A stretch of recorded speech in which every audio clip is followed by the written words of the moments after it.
to the Trailblazer Talks podcast. I'm your host, Courtney Hope Wilson. This podcast is designed to encourage and equip you to be a trailblazer right where you are, to help you discover your God-given purpose and bring you talks each week that will inspire you to do what you were made for. Each week, we will walk through different topics to help you grow in your life, career, and leadership. My hope is that you'll become poised for purpose and walk in that daily. I hope each week you'll feel more equipped to be a trailblazer right where you are. So let's get into this week's episode.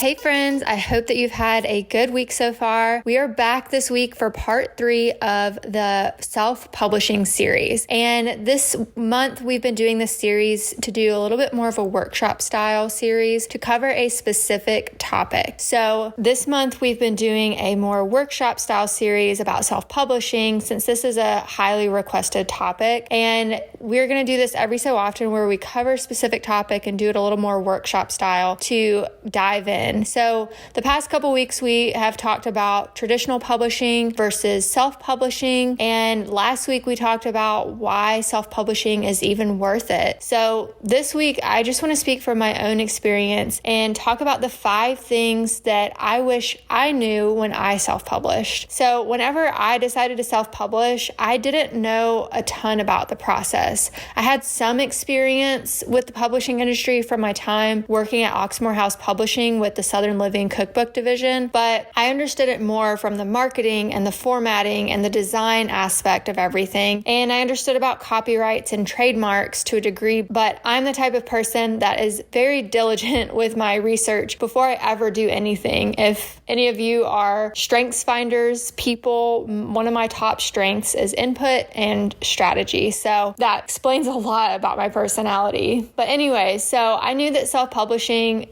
is a big deal. It's not just, you're putting something out there and whatever, but it's actually publishing a book. It just happens that you are the publisher instead of one of those big companies. And I knew that all the ownership would fall on me. So I wanted to make sure that I did all the steps correctly, but I was starting from scratch and I was having to figure it all out on my own. So Google pretty much became my best friend because I wanted to make sure that I fully knew all the ins and outs and wasn't missing any pieces. And I also signed up for some of my favorite authors' book launch teams so that I could really learn the ins and outs of how to launch a book and market it well. And I also wanted to make sure that I fully owned my work and that it was protected. So I did the tedious research to better understand how to copyright my book, to protect it, how to make sure there weren't any other trademarks out there that I'd be violating with my book title to make sure it was available. And that's mainly why I created the self-publish from start to finish course that I've been talking about, is so that others don't have to go on the same goose hunt that I did to learn all the ins and outs and learn everything. But basically, I created this course to help people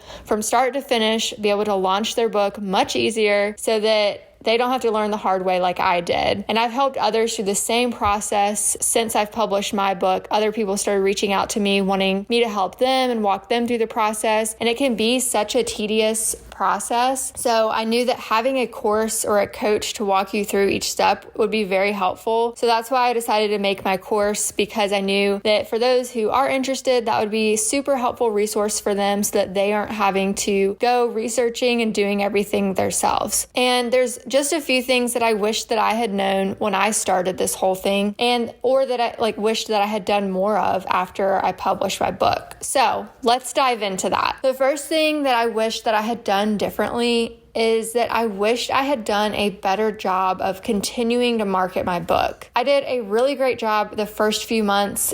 And the first probably 6 months of it being out, I did a really great job with marketing it and sold a lot of books and it was great. But somewhere along the way, I kind of tapered off because I was just self-conscious that I would be annoying to keep talking about it. I wasn't really great at being salesy and I didn't want to be salesy. I wanted it to be genuine. I wanted it to serve people. And I guess I just felt shy and I didn't want to bother people with my work. So I just only marketed it a few times a year. But looking back, I wished I had done more and been more confident in selling my work, because I've come to learn that it only felt like a lot to me, but other people typically don't think that. And I've also realized that people want to learn and hear about the book. And so overall, I could have done a better job at marketing it over the long term and being more confident in my work, because people have really enjoyed the book. And so I wish that I had done more over time instead of just right when I launched the book. And then the second thing that I wish I would have done differently is when I purchased my ISBN number, which the ISBN number basically is the identifier of your book. Like, it's the number that is in all, like the barcode, everything. It's the number that identifies your book as that book. And so it's very important. Every single book in the whole wide world has an ISBN number. But the thing that I wished I had done differently is that at the time, I only purchased one ISBN number. And the reason I did that is because, one, I didn't fully understand all that went into that. I didn't understand what all you might need other ISBN numbers for. But I also was determined that after self-publishing this first book, I would just magically get a publishing deal at this writers conference I was going to that summer, and I wouldn't need to self-publish again. But in my mind, I guess I ranked traditional publishing as higher than self-publishing, because it just seemed like if you got a publishing deal that you made it. But what I didn't realize is that they're equal playing field. It just is how you publish, and you're an author either way. And so after I learned later that many big authors who have a huge following on Instagram and whatever social platform you might follow them on, many of them who have had successful traditional publishing deals,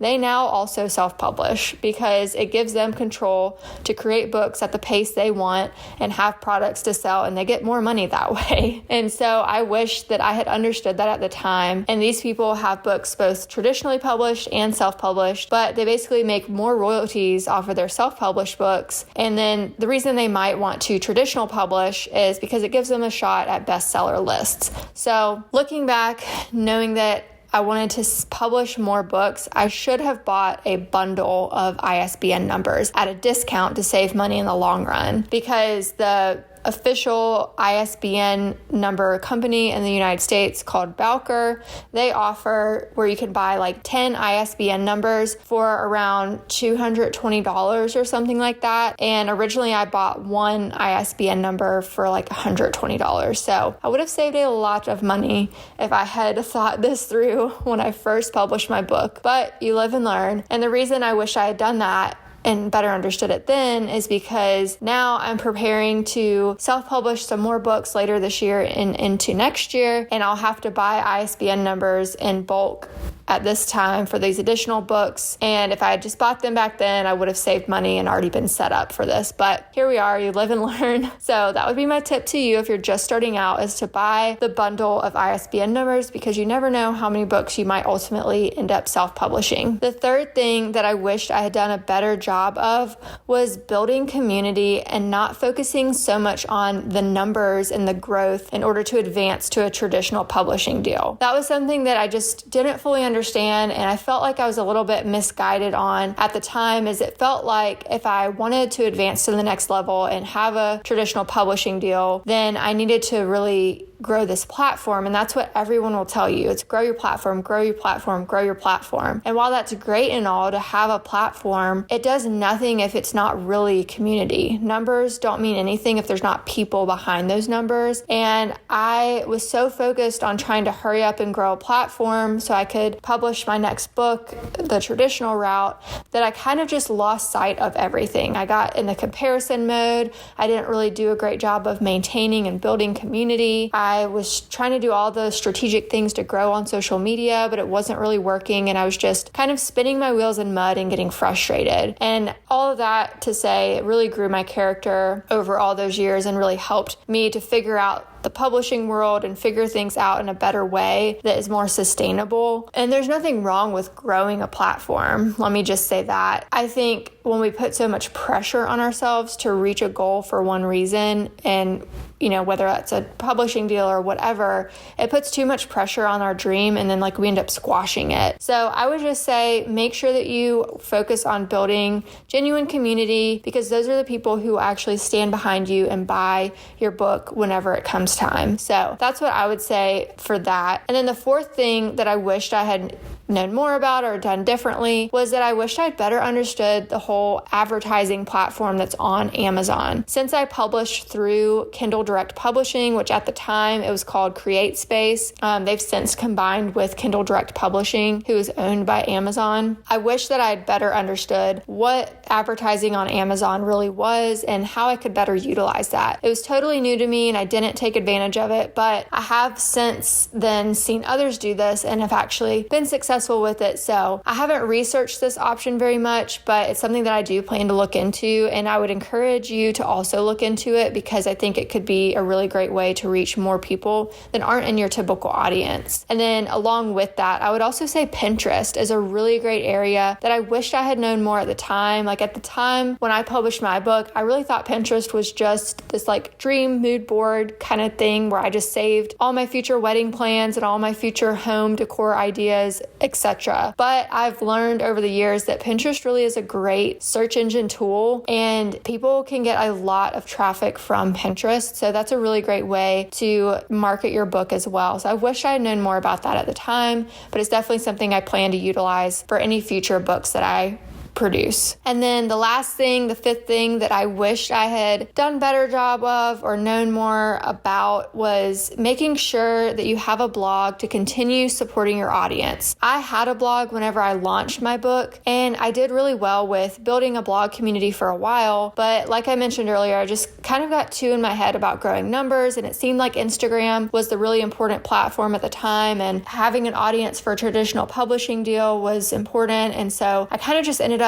getting really overwhelmed with my content strategy and all the pressure to grow this platform, so to speak. And I ended up shifting to Instagram only for a while because it seemed like blogging was dying. But now I really actually regret that choice, because blogging actually never died. It has been here the whole time, and it's actually now making a huge resurgence because people are so fed up with Instagram. And I also later learned from publishers that they really don't care a whole lot about Instagram unless you have hundreds and thousands of followers, because Instagram doesn't really convert well to sales. So they definitely don't back up Instagram either. They encourage you to have email lists and blog numbers and YouTube subscribers and podcast numbers and all of those types of things, because from their research, those numbers convert better to sales. So those are the 5 things that I wish that I had known whenever I was self-publishing, and they're definitely things that I will implement for the future books that I plan to self-publish over the next 6 months to 10 months.